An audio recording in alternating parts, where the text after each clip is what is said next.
up, BiggerPockets? Alex Felice here, the one and only. You know me. I'm not going to introduce myself. I'm here today with my good friend and local investor, Mike Glaspie. We met through BiggerPockets, and he's going to tell you his story about this incredible deal he's got, and he's going to tell you why investing in the BiggerPockets community will net you, as I like to say, infinite returns on investment. It's about people. We're going to hear his story about the deal, but also why it's so good to invest in people and why it's so good to invest in the BiggerPockets community.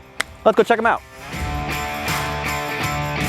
What's going on, guys? It's Mike Glaspie, and I'm a local real estate agent and investor right here in Fayetteville, North Carolina. So I've been in the military for the past 11 years, and I just recently separated. But when I first started my investment journey, BiggerPockets was the only thing that I had.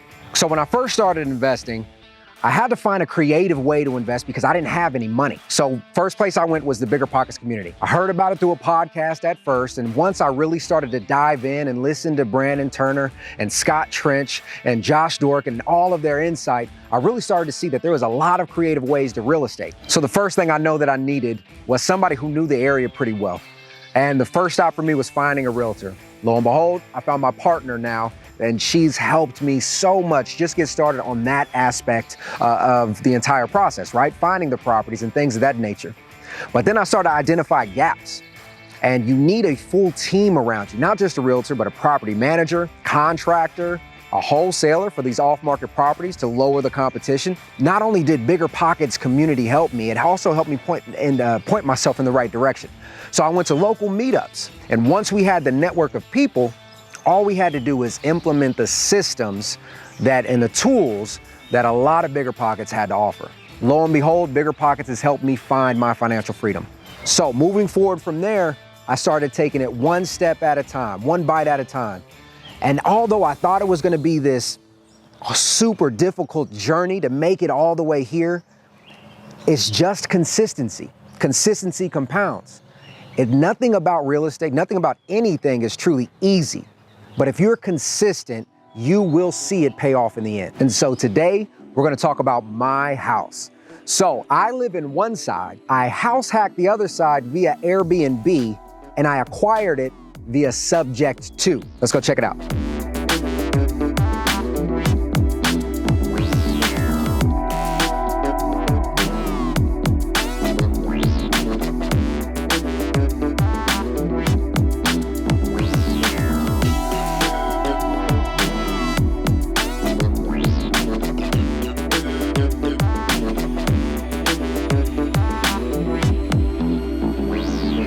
All right, guys, so I'm about to walk you through the Airbnb. Now, the reason I chose Airbnb over long-term is because, it's a little bit more money. But some of the difficulties I faced in the beginning was the high turnover rate. So I'm a firm believer that you leverage your weaknesses and you highlight your strengths. Therefore, I found a property manager to take care of this for me. That's true passive income.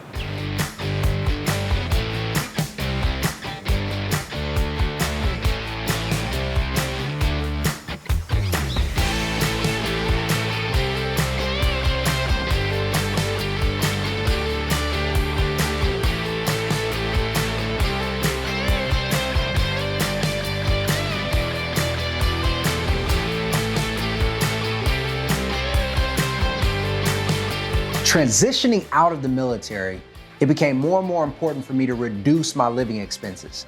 So I knew that house hacking was probably the right idea. Now I had to actually find a deal that I could house hack. So as I kind of went through the process and I was looking for multifamily or, maybe a big house where I could rent out other rooms, matching my price point was getting more and more difficult. Being in a military town, we often have to move, or we're forced to move by the military. We call it a PCS, or a permanent change of station. And sure enough, there was a couple that needed to move clear across the country. The BiggerPockets community really opened up my eyes in the power of networking. So when we created our local network meeting here for real estate investors, that's actually how I was introduced to the couple. They came up to us and they told us their situation. And so once we ran through the numbers and realized that to sell it, they would actually have to come out of pocket, that's where the creative solutions came into play. And ultimately, they had a huge problem that they needed to solve. And once we were able to piece it all together and show them the options that they had, they started to get a little bit more excited, but they were uncomfortable with it because it was new. So in order to mitigate that risk and build that trust, not only did we show our presence and our professionalism through the consistent actions that we took previously, but we also brought in attorneys. We also brought in other partners to cover any legal risks that might come up to make sure that they had all of their bases covered. So now let's get down to the numbers. When they were moving, they actually owed roughly about $116,000 on this duplex. But they didn't just need the mortgage covered, they needed a little bit more wiggle room for moving expenses and things like that. So when we looked at the property, it was only worth somewhere between $120 and $125, give or take. After all the expenses, they would have actually had to pay a couple of $1,000s out of pocket. So we structured it to say, I'll take over the 116 mortgage. I'll pay for all of the closing costs, which came out to roughly about $2,000. And then I'll give you an additional $2,000 to $3,000 for moving expenses. So all in, I'm right at about $5,000 above the loan assumption, if you will. All right. Now, once that came into play, I had to get the Airbnb ready. This property wasn't in the type of condition it is now.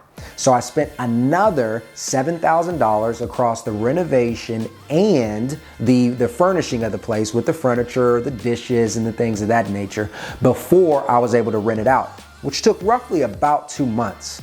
But now, as I mentioned, this place could have went for $850 a month if it was long term, but I've actually doubled that.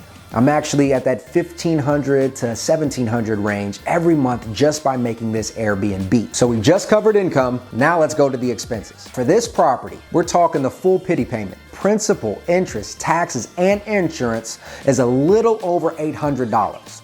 Now after that, we have the utilities over here for the Airbnb, which is roughly about $150. Then the furniture. Although I put a down payment, I financed a large majority of the furniture to help reduce my upfront costs, but I still have about another $100 a month that I paid towards that. All of that being said, I'm roughly right around $1,000 in expenses.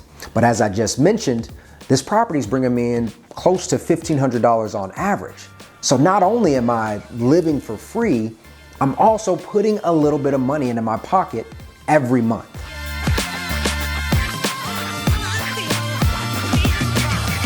So along this journey, I've had many bumps and bruises. I had a lot of lessons learned. And if I could sum it up into 3 things that hopefully you can take, I would simply say this. The first one is patience. Nothing in real estate is fast. Everything takes time. And you must realize that you will get to your end if you truly desire to. The second one, Alex actually taught me this one, or he at least articulated it a way for me to click a few years back. He said, you can't count stress on paper.